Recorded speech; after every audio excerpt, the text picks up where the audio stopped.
Hi there, I'm Brian Goulet of GouletPens.com, and today I want to give you a quick look at the Platinum 3776 Century. This is an update to the original Platinum 3776, which has long been Platinum's most popular pen model in all of their lines.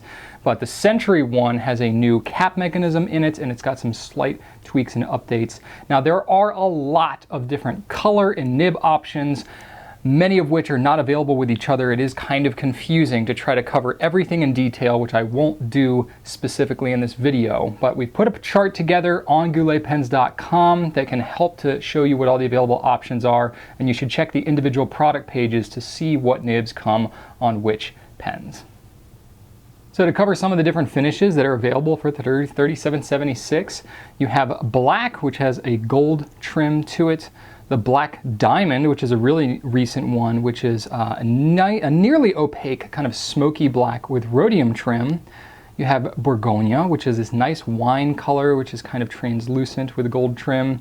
You have Chartres Blue, which is either in rhodium or gold trim, and it's this gorgeous blue that's made to match the Chartres Cathedral in France, so it's a little bit translucent there. You have the Nice, which is a demonstrator pen. It's got a little bit of a kind of hazy finish to it, and it's designed to look like the sandy beaches of Nice, France, and that's got a rose gold trim.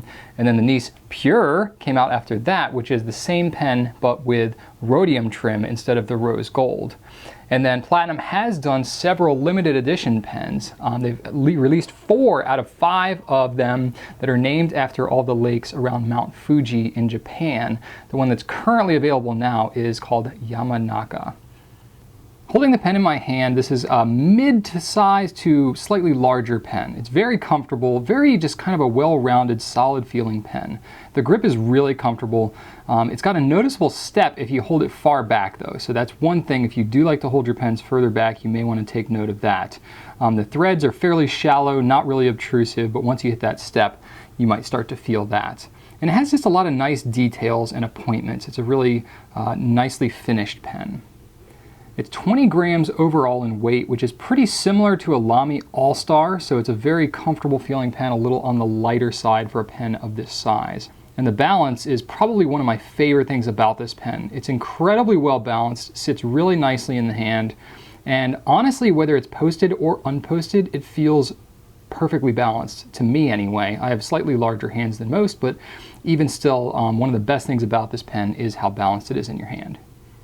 Now, there are a lot of nib options for the 3776. They all have 14 karat gold nibs, but these nibs are going to be stiffer than most other gold nibs. That's kind of just how Platinum does it. And they also have a little bit more feedback, so these are not going to be smooth, glassy nibs.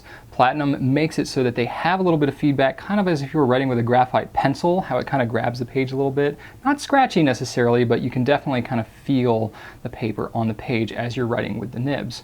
Now, there are a lot of different options, and it really depends which finish that you're going for, what's going to be available. And there are some nibs that are only available on some of the limited editions and things like that. So I'm just going to cover them in generality, and you'll have to check the site for specifics.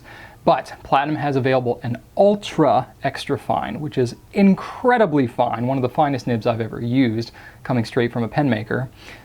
There's an Extra Fine, Fine, Medium, and Broad. And then sometimes they'll have a soft fine and soft medium, which is just a slightly more flexible version of the fine and medium nib. Not quite as much as maybe a Pilot Falcon, but it's going to have a little bit of line variation to it with some writing pressure.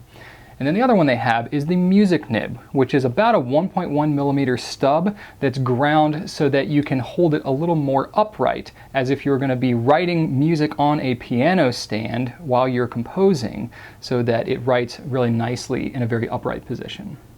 The cap is a screw cap that pushes to post on the back, and it posts very securely. And inside the cap, it has one of the most notable things about this pen. It's got what's called the slip and seal technology, which Platinum touts will keep the nib wet for up to 2 years. So if you want a pen that you can leave the ink sitting in it and very low maintenance, unless you're going to be changing colors, you can pretty much just leave the ink sitting in here and you don't have to worry about cleaning it very often. The filling mechanism is a proprietary cartridge converter that's made by Platinum, and it is included with the pen. If you want to get a spare converter, you can get it in either gold or rhodium to match whichever trim you're getting for your pen. The price is going to vary a little bit depending on which finish and nib choice you go for, but it's going to range from $176 to $216. The Platinum 3776 is kind of an underrated pen. It's a really nice pen, but not a lot of people talk about it, so I'm glad to be able to feature it a little bit here today. If you have any questions on it, be sure to ask in the comments on YouTube or on the blog, and be sure to go check it out at gouletpens.com. Got some really nice pictures and other technical specifications for them as well there. And if you like this video and you want more like it, be sure to subscribe to my YouTube channel. Thanks so much for watching, and right on.